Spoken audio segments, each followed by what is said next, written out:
If you love dogs, this is for you. Recently, I got to sit down and talk with some of the owners of Northstar Canine Training in Knoxville, and they're literally magical. We had the best conversation. It was so long. It's in 2 parts. So this is part 1. We get to know them. We talk a little bit about what Northstar does. And then in part 2, we're going to get more into some nitty-gritty about dogs on boats, fireworks and dogs in crates, e-collars, all the things. So part 1, I hope you enjoy.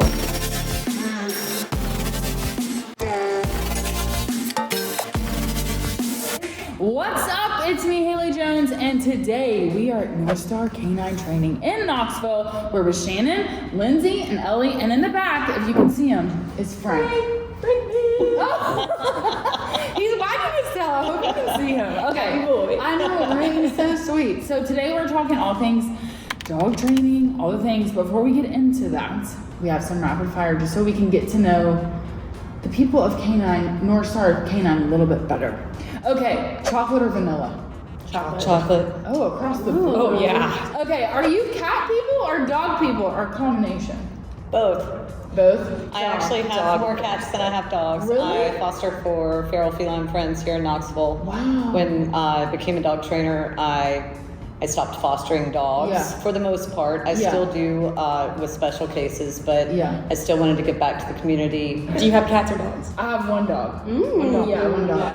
These two do not have cats. They are not on my cat team. So. They're not on my level. Yeah. Okay, are there favorite pets besides cats or dogs? Oh. I have lizards. I have leopard geckos. She's a lizard girl. See, I had one and he lived to like 25. I got him in like middle school and they can live a really long time, which is crazy. So parents, if you get a lizard, It's a full-time commitment. Yeah. Don't you have a mealworm? I breed mealworms, feed the lizards, but that's a whole different, Oh, okay, coffee or tea? Coffee. Both. I really can't. I approve. I think both are good. Both Coffee, have tea, their or own flavors. margarita? Depends on the time. Oh, margarita. Yeah, for sure. Hands down. Okay, we're going there. Okay, would you rather brunch on a Saturday or be out on the river? On the river. Oh, totally the river. Yeah. With a dog. I would rather brunch With $1 billion. on the dog. We can brunch on the river. I know, this is true. A combination of both. Okay, so what about in terms of, are you like outdoor people? I'm assuming you're all outdoor people versus like watching TV. You do not find us inside very often. Okay, gotcha. We're all outdoors. So binge watching any TV or reading books, like if you were going to choose between those, what would you say? Dog training videos. If I have a choice, I think audiobooks. I audiobook and podcast all day long. What podcasts do you like? I really like true crime, so but also Haley Jones. bury the You probably know stories about some of the houses I've seen. Okay, so let's get into Northstar Canine Training. Okay, so tell us kind of what's the background, what's the story, how did we get here? Who wants to tell the story? So there's 4 of us friends. We were out training dogs, and we decided that Knoxville had a need for a more personable company that is more customizable and gives back to the community in dog training sense. We've got a ton of great dog training facilities in Knoxville, but there was a niche need that I think we fit, that we thought Knoxville needed, and so we decided to jump off the cliff and make up Northstar. I mean, it started as a dream, and here we are. Just sitting under the stars. I used to play with my dad's compasses a lot. Yeah. And I was a camp counselor in high school and college, and took a camping and camp counseling in a mapping class, learning how to use a compass. And the Northstar has always been that guiding star. And when we talked about kind of like core values for this new company and what we wanted our mission statement to be, Lindsay really nailed it with when we decided on Northstar Canine Training. And I'm not going to lie, it took me a long time to feel comfortable saying Northstar Canine Training, but now it is part of our everyday life. Yeah. We say Northstar, people know what that means. The community's starting to really get to know us, but Lindsay really coined the phrase in taking our brand, our logo, or the logo that Graphic Creations helped us build, but we had the vision, and Northstar being the guiding light. We've all struggled with the dog, and you know, instead of surviving with your dog, you can actually thrive and do some pretty fun things, like sit down and do a podcast with your dog, hanging out, living the best life. We look at dog training as leadership and not using force. So the way that we approach each dog in each situation is a very individual, but it is confidence and relationship building and providing the dog a safe and trustworthy leader, because no dog wants to work for a leader who is constantly raising their voice or getting angry or frustrated or using fear and intimidation techniques. Who do I need to be for this particular dog? If it's a very sensitive dog, we have to kind of accommodate for building that confidence in that relationship with that dog. If it's a really high-strung, stubborn, I'm going to do what I want to do kind of dog, we have to put on a little bit more of a, I don't want to say military drill sergeant, because we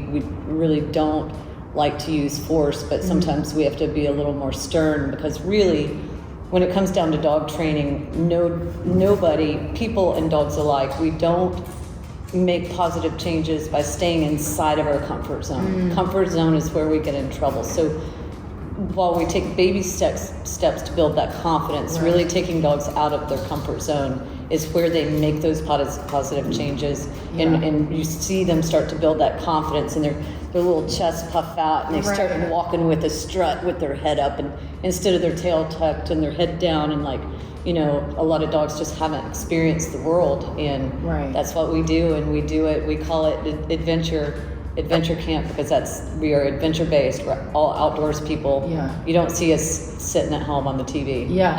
You know. So is that kind of the niche? Like when you say the niche, it's more like outdoor out in the open. Like what exactly does, like, because you'll go to the website and see that the offering. You know, one offering is an adventure camp, 2 week or 3 week.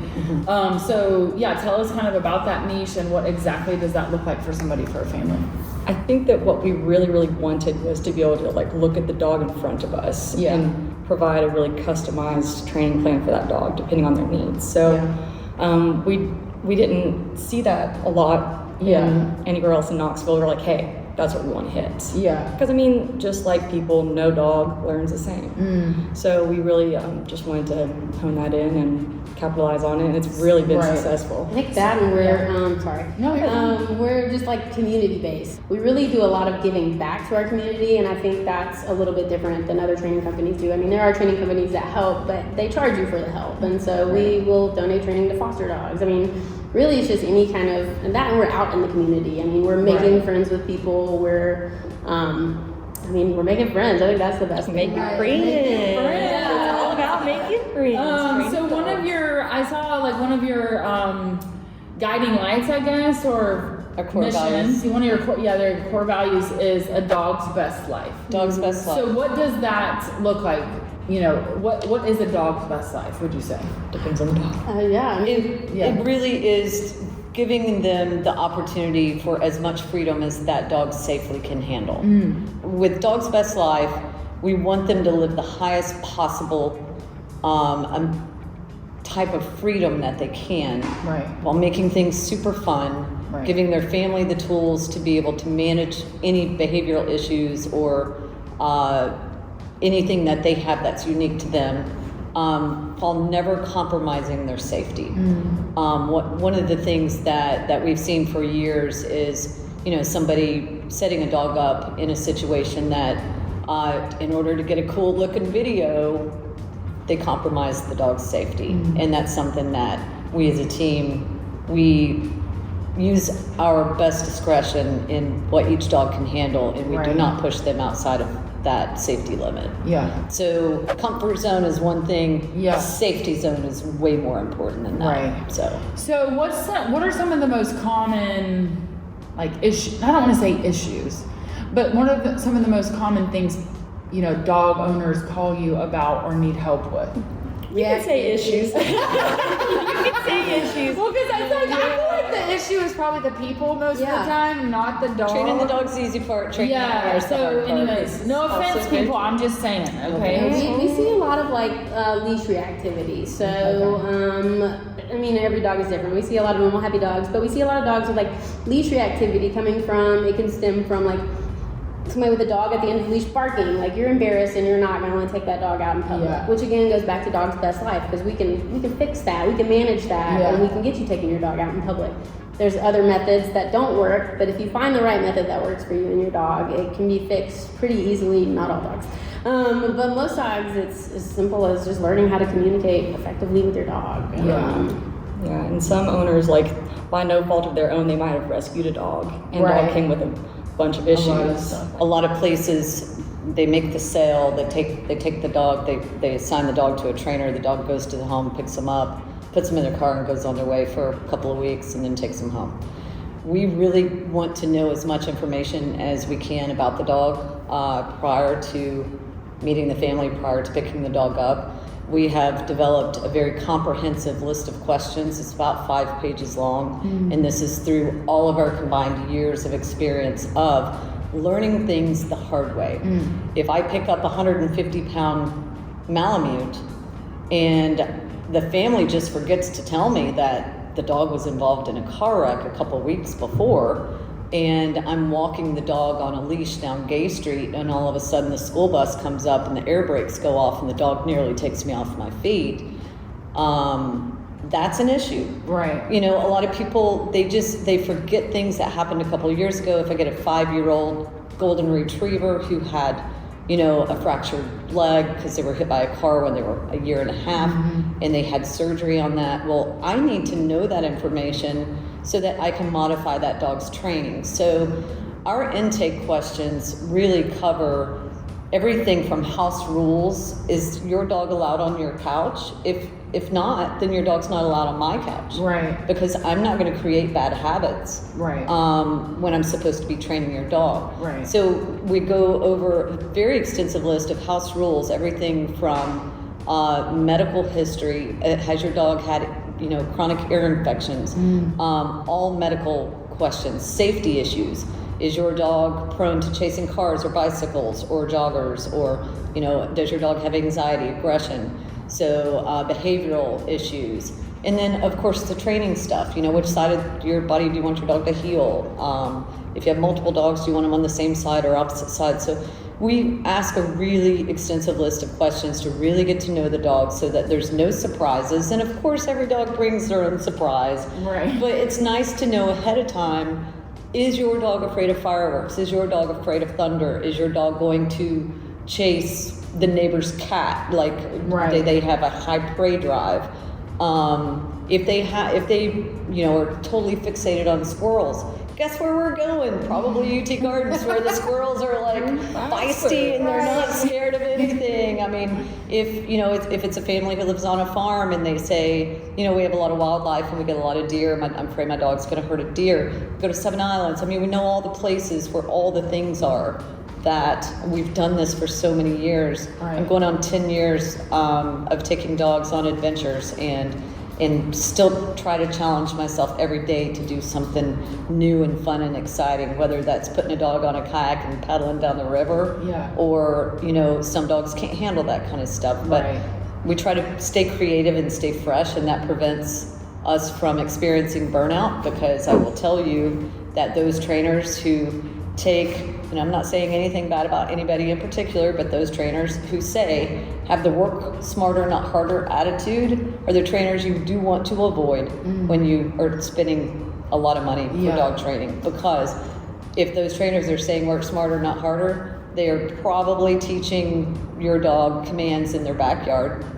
Whereas we hit the ground running. I mean, we go from day one, and whatever that particular dog needs. Lindsay's a little different because Lindsay takes a lot of our anxiety and major aggression cases. So like she loves the spicy dog. So she's got to really build that relationship before she can trust taking that dog out. But I typically get the doodles and the shepherds and the labs, and I'm like, let's go. It's day one. I've got my routine. I know what I'm going to do to start building that confidence and build a relationship. But So do most of your clients on the people side, do they come because it's like we have a specific problem we want to address, or they're just like we think we could do better with our dog? Like, what does that look like? Both, really.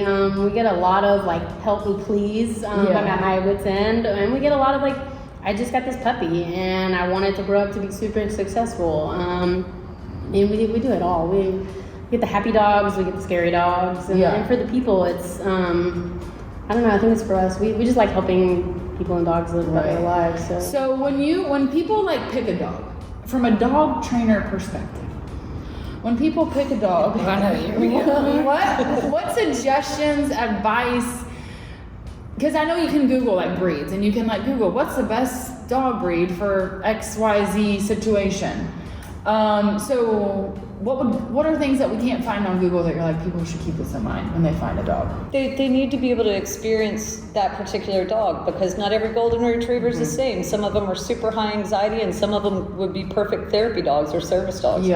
My opinion, and I think everybody needs to say their piece here, but my opinion, if I'm going to search for my next dog, my next lifelong companion, who's going to be with me the next 10 to 20 years, or maybe 40 if I really love them that much. To me, getting to know the dog through fostering, whatever breed you're looking for, whether it be a small breed rescue of East Tennessee, golden retriever, adopted golden Knoxville, whether it be just, you're not really sure what kind of dog you want, Sevier County Animal Shelter, Maryville, Alcoa, Rescue Center. I mean, I do a lot of work with them. Lindsay and Chloe do a lot of work with Sevier County, but just going and meeting the dogs that are adoptable and say, can I foster to adopt this dog? Or, hey, I know your shelter's overcrowded. Let me become a foster home for you. Let me foster this dog for a couple of weeks. And if it just doesn't feel right, if it's not a match, it's not going to be the best in the dog's best interest. Help promote the dog to get them adopted, and then find the right dog for you. But going through a series of fostering dogs, whether it be a couple weeks or a couple months, is really, I've had my foster dog now for 6 weeks. She's a German Shepherd. I don't know if she's mine or not yet. My last foster dog I had for a year, until I found her the very perfect home.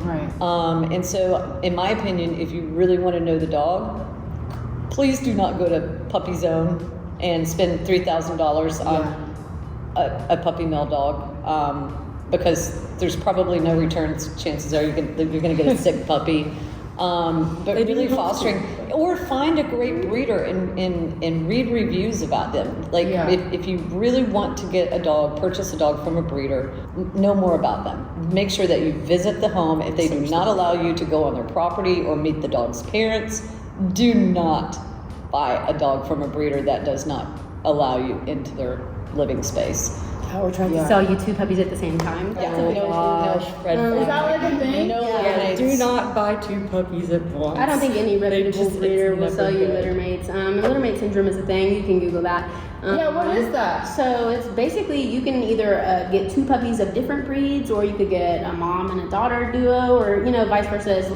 As long as one is being raised with the other, or you're raising them together, they either become codependent or they hate each other. So they feed off of each other. You may have one super confident puppy and one very scared puppy, or you may get some people get lucky. Shout out to y'all. We're red for the rose. All right. A lot of people don't. I never thought about that. Because we had 2 basset hounds growing up, and they were litter mates. But I'm trying to think like who was. One was definitely more spicy than the other, and actually her name was Rebel, which is also funny. They were probably too lazy to care. Basset hounds probably got a little lucky on that. Had they been Malinois or Dobermans, it might have been a different story. I never thought about that. Well, and that's also interesting too when you're saying if you're gonna go the breeder route, that you should be able to like meet the parents, ask for references, and also give me the names and numbers of people who have purchased dogs from you. I want to call them. I want to see. And within like the breed, also understand there's a wide range of personalities and drive levels. So you could have a really high drive golden retriever or a really lazy golden retriever. Tigger and Eeyore.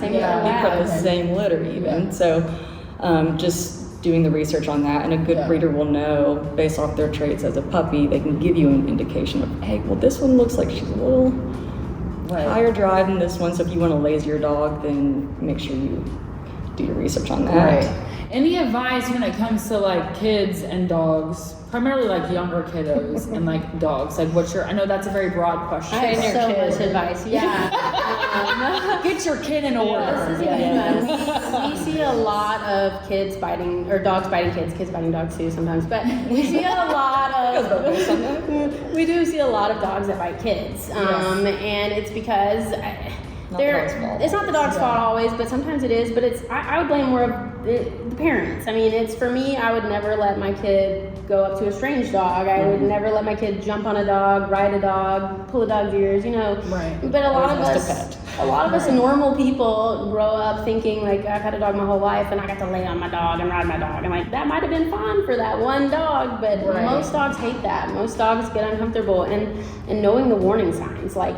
ears back, lip licking, yawning, those aren't cutesy. Your dog is stressed, trying to tell you to back up. So like whale eyes, they get the big eye. The baby sticking their head in the dog's food bowl, for especially, you know, a larger dog, that is just not smart. Are there things that like people take as like, coming to your point, but about like maybe it seems like it's a cute behavior, but it's actually like a maladaptive? Or not? Like, what are some like things like that people just should be aware of in general? I had a client who laughed every time her dog growled. They made it like a big deal, and they were like, ha ha ha, and the dog was like really like growling and upset, and so it would just trigger it every single time, and it would go into attack mode. And I think like, not understanding your dog's triggers, first of all. You know, like if your dog growls while it's eating food, it's resource guarding that food. You need to move that food. Don't have food with that dog. Or like another big one that I've seen is like dog comes and jumps on owner's lap. At any point in time, owner's like, oh, that's fine, yeah. Oh, how cute, how sweet, he loves me so much. And then dog starts snapping at everyone. Oh, so it's like they're protective. They're resource guarding that person's space. It's like they're not protecting you. They're actually just controlling your personal space because they feel entitled to it. So like that type of stuff, people misinterpret all the time. They don't set proper boundaries, and then you end up with people getting bit. I see. On a second version of that, I see a lot of times people with dogs like rah, rah, rah, and they're like, he just wants to get to your dog and he'll be fine. Let's just let him. And we see that a lot out here in Knoxville, because Knoxville is so dog friendly. We see a lot of people just winging life with their dogs, but I mean, that's all fun. It's good, right? It's all fun till something bad happens. My dog doesn't like other dogs in its face, so he's very big Doberman, and if you're coming at me with a yapping dog, my dog is probably gonna bite your dog if you let it come right up on me and jump on my dog barking. You know, I think things like that, I've seen it a lot. I see it, we see it a lot. It's reinforcing and rewarding bad behavior. I can't tell you how many times I have met a client and their dog for the very first time. I walk up and the client might be sitting down with their dog between their legs or beside them, and the dog starts growling at me, and the client saying, it's okay, it's okay. And I say, so it's like, what the hell? You're gonna get bit. Like you're gonna cause that dog to bite me if you keep rewarding. Which isn't. That It's interesting to think about as a reward, because that is what you're doing. But in your mind, you're like, I'm soothing them, but actually they're getting attention. No, you're giving them positive. You're reinforcing that bad behavior where they need to say, knock it off. Like, you're not in charge of this situation, because I think that a lot of times when dogs do bite is because the family has conditioned that dog to think that it is that behavior is okay to do. Or like little dogs, yapping little dogs. Oh my gosh! Pick them up, and that's initial. That rewards them instantly. Air gel. Instead of fixing that problem, you're making it way worse, because that's what they want. That's interesting. So you think of those things that are just little things that everybody does, but it has a huge impact on your life and your dog's brain. What about boats, like dogs on boats? Because we have a lot of people like on the lake, etc., and they bring their dog on the boat. Is there anything that pop in your head of like, this is best practice with that? I think just having control of your dog at all times. Like, I have so many clients with boats, invite me. I'm available. I will work your dog with the boat. We work for boat rides. clients with boats, and I think just having control of your dog at all times and knowing your dogs. I've got one client that has a boat, and their dog is not friendly to strangers. He's a good boy, but like, don't come touch a random person's dog on the boat. Or like, if you're gonna go somewhere and there's gonna be a bunch of drunk people, maybe don't bring your spicy dog. Maybe bring your friendly dog, or you know what I mean. I think. Know your dog and know the boundary. And like, if it's not a good dog, it doesn't come when you say come, and it doesn't have an e-collar on, put it on a leash. Like, have it on life jackets, recall. Knowing that your dog can swim, and that's as simple as going down to Sequoia Hills and getting in the river with them. Can you swim? Right. I mean, you know, I mean, they need to have strong swimming skills or a life jacket. Or both. Or both. Yeah. I mean, just boundaries. Boundaries. Is a big thing.